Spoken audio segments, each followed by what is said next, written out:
अल्लाह के हबीब सल्लल्लाहु अलैहि वसल्लम ने फरमाया है कि जो इल्म के रास्ते पे चल पड़ा वो जन्नत के रास्ते पे चल पड़ा है। जुमों में, महफिलों में कानों के जायके के लिए ना आए, इसलिए आए कि मेरे इल्म में, मेरे अमल में ये कोई इजाफे की बात बनेगी, मैं कोई नसीहत हासिल करूंगा तो मेरे दिल का जंग उतरेगा। इल्म हासिल किया जाता है किसी चीज़ की मारिफत को हासिल करने के लिए। जब हम कोई इल्म हासिल करते हैं तो हम ये चाहते हैं कि हमें उस चीज़ के नफ़ा और नुकसान का पता चल जाए।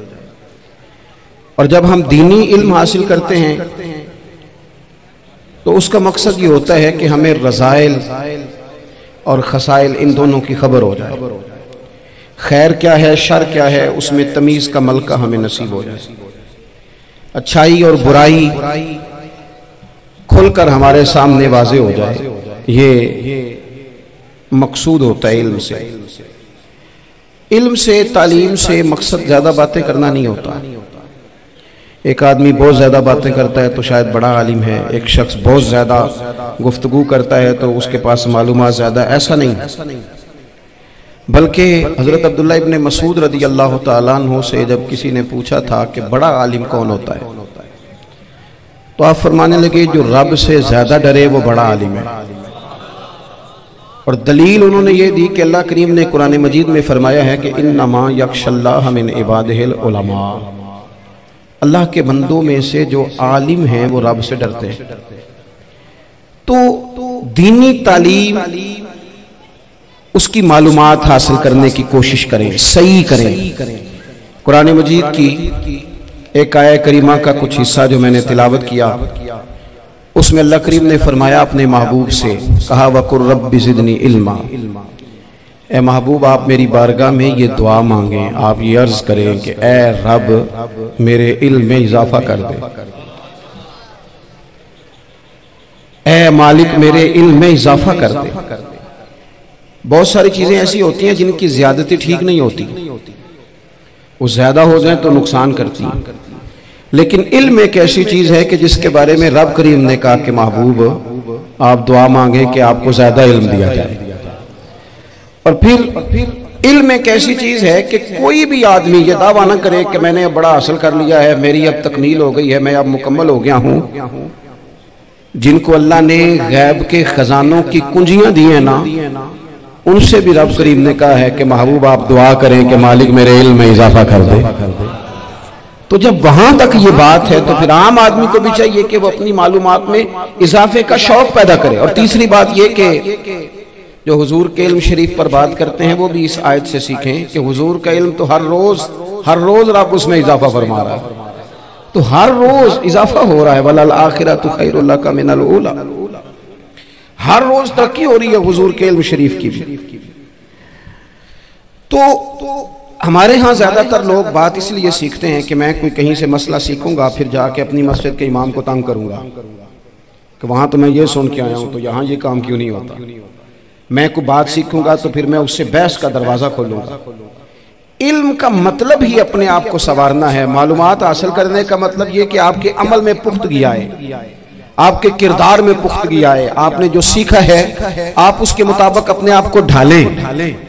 मुस्लिम शरीफ में मौजूद है, नबी पाक सल्लल्लाहु अलैहि वसल्लम ने दुआ मांगी है, ए अल्लाह मैं उस इल्म से तेरी पनाह मांगता हूं जो इल्म तो हो पर नफे वाला ना हो।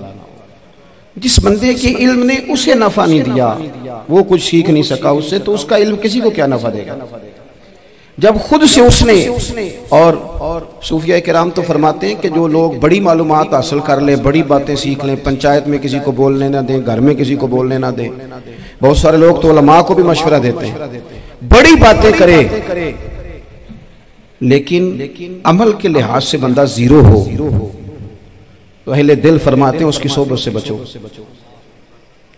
उसे बड़ा पता है, बड़ी बातें आती हैं, बड़ी बातें करता है, लेकिन गुफ्तगू की हद तक तो बहुत बड़ा है, अमल के मामले में सिफर है। बहुत सारे लोग मस्जिद के हुजरे में मीटिंग हो रही होती है और वो लंबी दलीलें और मशवरे दे रहे होते हैं, नमाज का टाइम आ जाए तो उठ के चले जाते हैं, कहते हैं मैं अपने मोहल्ले दी मसीतें पढ़नी है।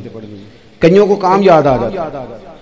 फरमाया कि शख्स के पास मालूमात बड़ी हो लेकिन अमल के मामले में बंदा जीरो हो तो उसे बचना क्यों? इसलिए कि अगर पढ़ा लिखा आदमी बेअमल हो ना तो वो अपनी बेअमली पर भी दलीलें पेश करता है। वो कहता है मैं ये काम नहीं करता तो ये मेरे पास दलील है। वो तो बेअमली को भी मुज़य्यन कर देगा माज़अल्लाह।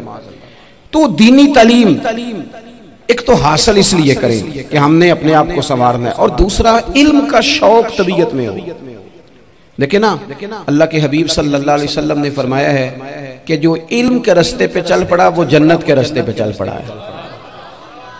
जुमों में, महफिलों में कानों के जायके के लिए ना आए, इसलिए आए कि मेरे इल्म में, मेरे अमल में ये कोई इजाफे की बात बनेगी, मैं कोई नसीहत हासिल करूंगा तो मेरे दिल का जंग उतरेगा।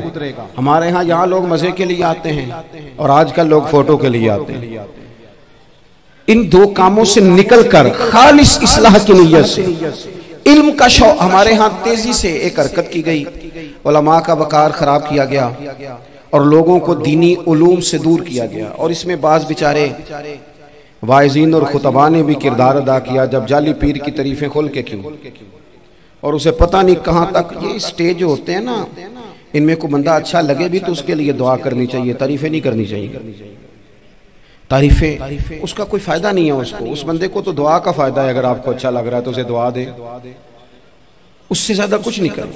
और हमारे यहाँ जनाब वो नकीबे महफिल बेचारे की शामत आ जाती है अगर तारीफें थोड़ी करे तो, कहते हैं तो ना ही नहीं लेना होता।